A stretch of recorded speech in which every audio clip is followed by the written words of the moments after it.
Et c'est l'heure de votre rendez-vous environnement planète locale. Chaque lundi dans Bonsoir la Côte d'Azur, la planète est en surchauffe, tout comme les prix d'énergie. Alors pourquoi ne pas se tourner vers l'habitat bioclimatique, ces maisons dont la promesse est notamment de réduire fortement les besoins en énergie? Pour en parler, les architectes Pierre Pralus, bonsoir. Bonsoir. Et Bruno Bazir.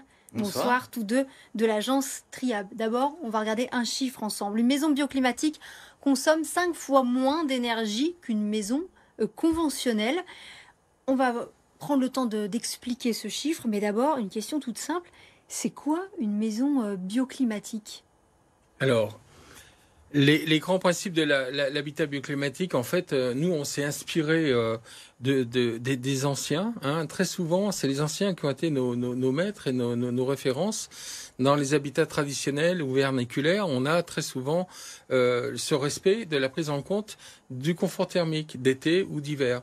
Et donc, à partir de là, d'autres architectes plus modernes, américains notamment, ont développé une architecture moderne. Et donc, nous, on s'est un petit peu inscrit dans cette tendance. Et donc, on a créé ces maisons qui respectent d'abord l'intégration, l'environnement, puisqu'on joue avec les éléments, on joue avec le soleil, on joue avec la nature.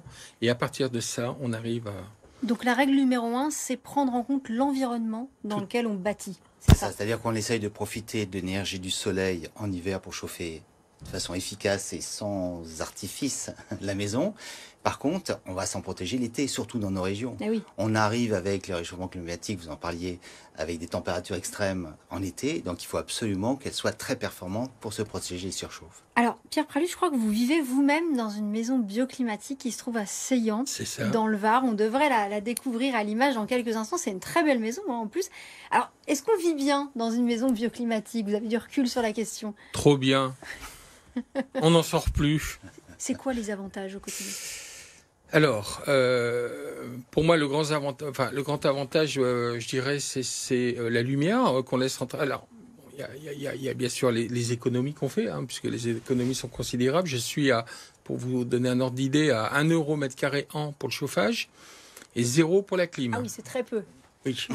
Voilà. Donc, ma maison fait 200 mètres carrés et j'ai donc 200 € de chauffage par an. Alors vous nous dites, on fait entrer la lumière, on met des vitrages partout. On pourrait imaginer que c'est l'inverse justement, qu'une maison on met des vitres partout, on va mourir de chaud en été par exemple. C'est pas forcément le cas. Non, parce qu'on les met au sud. C'est bizarre, mais en fait c'est beaucoup plus facile de se protéger des rayons de soleil l'été au sud parce que le soleil est très haut. Donc on met des casquettes, alors que à l'est et à l'ouest, le soleil, même en été, il est très bas. Il va donc pénétrer profondément dans la maison. Et donc, il faut se protéger. C'est plus compliqué de se protéger à l'est et à l'ouest. Donc, c'est prendre en compte l'agencement des pièces aussi, j'imagine. Tout à fait. Donc, il y a une organisation, bien sûr, de la maison pour qu'en gros, on fait tourner l'énergie. Le soleil arrive le matin à l'est, et donc on va organiser l'activité de la maison d'est en ouest pour qu'on ait toujours le maximum de confort. Alors, j'imagine qu'il y a aussi une question de matériaux utilisés. Ça entre Absolument. en compte. Donc, effectivement, le rayon solaire traversant la vitre fait un effet de serre. On capte cet effet de serre dans des murs d'inertie, donc de façon à ce que cette inertie s'accumule de jour en jour l'hiver et se restitue dans la nuit. Donc des matériaux qui conservent la chaleur ou la fraîcheur. Voilà, et pour ça, il faut une très bonne enveloppe extérieure, donc une isolation par l'extérieur ou une isolation sur la totalité du mur. On appelle ça une isolation répartie. Et à l'inverse, ça fonctionne aussi pour l'été. C'est-à-dire qu'on fait rentrer la fraîcheur la nuit et cette fraîcheur, on la garde pour la journée, dans l'été. Alors, on le disait, une maison bioclimatique, elle consomme 5 fois moins d'énergie. On l'a entendu, 1 euro du mètre carré. Justement, c'est quoi les besoins en chauffage? Ils sont quasi nuls, en fait? On est en train de se fâcher avec beaucoup de chauffagistes. Mais ça, c'est plutôt une bonne nouvelle aussi pour l'environnement. Surtout que le gaz, l'électricité ont tendance à flamber. On peut se passer totalement de la climatisation dans une maison biodynamique? En tout cas, en ce qui me concerne, c'est le cas, même dans les périodes caniculaires, où on a des pics qui approchent les 40 degrés. Ma maison, elle a capté, disons, la fraîcheur de la nuit. On est à 22 degrés le matin. Et puis, l'inertie dont parlait Bruno est répartie de telle façon que cette restitution se fait lentement dans la journée. Et à ce moment-là, on va avoir une montée en température. On va atteindre les 26-27 degrés au pire le soir dans ces moments-là. Mais progressivement, il faut savoir que les températures d'inconfort, ce qu'on appelle les températures vraiment d'inconfort, c'est à partir de 28 degrés. Voilà. Alors, il y a une question certainement que beaucoup se posent, se disent c'est formidable, mais combien ça coûte de réaliser une maison comme celle-ci? Est-ce que ça coûte forcément beaucoup plus cher? En fait, la base de la maison va être au même prix à peu près qu'une maison d'artisan bien faite. Hein. Donc il va y avoir un surcoût parce qu'on va faire des protections solaires, on va agrandir le toit, on va rajouter des casquettes, et également aussi sur le choix des matériaux. Parce que des matériaux moins industriels, en tout cas moins grosses industries, comme les biosourcés, c'est des matériaux renouvelables tous les ans. Ça veut dire aussi quoi, qu'on essaye de se fournir au plus près, localement, il y a aussi cette dimension-là qui est prise en compte. Voilà, donc on fait partie d'une association qui s'appelle Éco-Bâtisson dans le sud PACA, et on essaye de favoriser l'implantation des filières de matériaux locaux, donc aussi bien pour le bois de construction que pour les isolants. Est-ce qu'on est capable de chiffrer le temps qu'il faut pour amortir justement l'investissement qu'il y a au départ, pour ensuite le récupérer voilà, en matière de chauffage, etc. Est-ce qu'on a une idée de ça ou malgré tout ça reste un peu compliqué à évaluer? Vous parlez du retour sur investissement? Oui, exactement. Il est très rapide dans notre cas, parce que en plus c'est difficile à apprécier vu actuellement la hausse des coûts de l'énergie qui sont exponentiels, et c'est pas fini. Hein, on est qu'au début de l'histoire, je précise. Donc à partir de là, donc vous vous rendez compte que les retours sur investissement vont être juste énormes, quoi. Hein, donc avoir une maison quasiment on est à zéro énergie pour l'été, enfin on dépense rien, quoi. C'est zéro carbone à tous les niveaux, donc c'est des maisons qui vont prendre en plus de la valeur, quoi. Hein. Oui, c'est vrai. Et alors en plus sur le marché immobilier, ça va être des maisons qui plus tard vont être recherchées. Certainement très bien. Ah là, c'est un très bon investissement. Investissement. Et alors, est-ce qu'on est obligé de partir de zéro ou est-ce qu'on peut transformer une maison existante en maison bioclimatique? Très juste. Effectivement.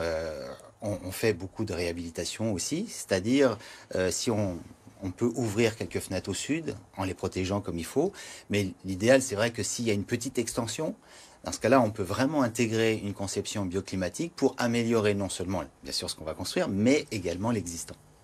Il y a des aides pour aider ceux qui ont envie de se lancer dans ce type de construction ou... Alors en neuf, non. Mais par contre, en rénovation, il m'a pris Rénov'. Il y a eu une explosion ces derniers temps sur des centaines de milliers de demandes. Hein, je crois que c'est 350 000. Oui, là, c'est les déductions en fait d'impôts classiques. Plus que ça, il y a aussi d'autres aides qui interviennent, surtout pour la rénovation, mais pas pour le neuf. Mais pas pour le neuf. Est-ce qu'il y a davantage de demandes ces derniers mois, ces dernières années? Est-ce que c'est...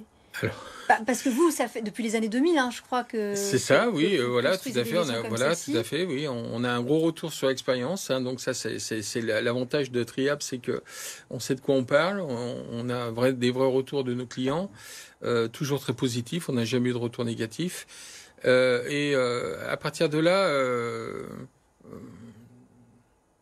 un trou de mémoire. Oui, et du coup, alors, est-ce que vous savez combien de constructions Oui, le rebond suite au Covid, c'est le nombre de gens qui se sont posé la question. Voilà, la crise Covid a généré, on dirait, il y a une véritable prise de conscience, quoi. C'est un truc de fou, quoi. Il y a eu un avant, un après, et puis aussi le fait de se tourner aussi vers chez soi, son intérieur, peut-être. Oui, la crise Covid a été vraiment, on veut dire, depuis 2 ans, donc ça a vraiment, on a vu vraiment la différence, quoi. Alors, des maisons comme la vôtre, il en existe beaucoup dans le département.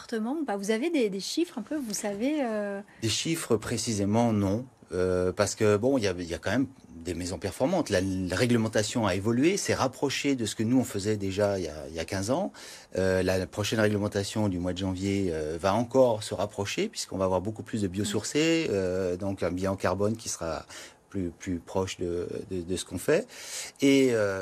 Mais de là à dire maintenant, ok, c'est quoi le critère de base? Ok, ça c'est écologique et bioclimatique. Ah, la frontière n'est pas toujours... Alors, juste pour préciser, d'ailleurs, on ne l'a pas expliqué, la différence avec une maison passive.